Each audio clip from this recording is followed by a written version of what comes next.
Something's happening here. Urban artists are collaborating on projects realized in the desert. Forsaking convenience stores in the studio, we, are living and working for periods on a remote hot plate of silt and ash, where you can see curvature of earth. I guess I want to introduce Desert Siteworks in a way of introducing William. William is a brilliant photographer, as you can see, and he had a vision, and I don't use the word visionary very much, but I consider William to be a visionary artist. And he was able to manifest his vision in the real world in a way that's incredibly rare. Desert Siteworks is an experiment in temporary community. We are made up entirely of artists in multiple disciplines, performers, musicians, and backseat philosophers ready to stand up and talk.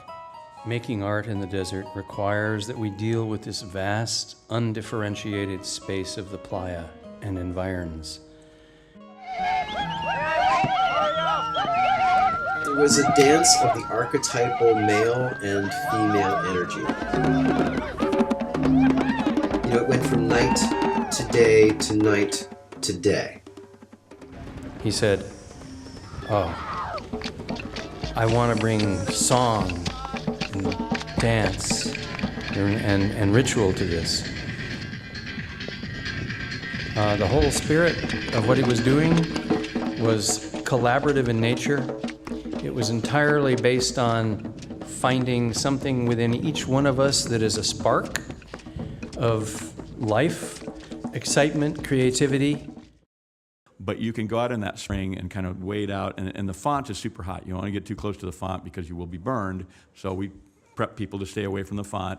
You go out in the middle of the spring, find the right spot, and push your legs and your entire body down up to about your nipples into this mud, and it is as though your entire body is encased in a vagina. And I've never felt anything like that in my life. The Desert House was a structure that I designed for the very first Desert Siteworks event in 1992. And it gets its name because I wanted to create an image that if you were out in the desert, wandering around, and then coming back to camp. Larry Harvey called me when we got back and said, "Oh, I heard you had this great thing out there. Could you bring it to Burning Man?" And I was delighted. I said, "Sure, let's do it." So we set it up. The center picture and the picture on the right, those are Desert House at Burning Man, and Desert House became the predecessor of Center Camp. It became the first gathering place at Burning Man. And the Desert Siteworks event's not well known for many reasons, although I guarantee it was a major part of the philosophy, actually much of the philosophy of the intentional community, living together, working together, and creating your own reality and art and living in it, which has informed Burning Man for so long.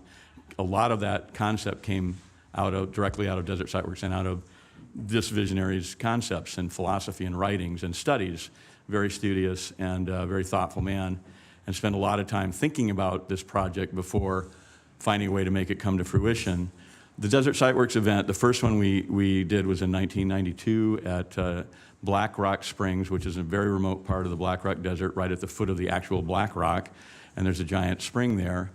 And we knew that area, and we had been, like looking around the playa area for a place to do this intensive, built art ritual event, and we ended up choosing the Black Rock Springs as the first location. And the photograph, there's a great photograph of that. It's a smaller one right behind Michael Rosenberg over here of the spring.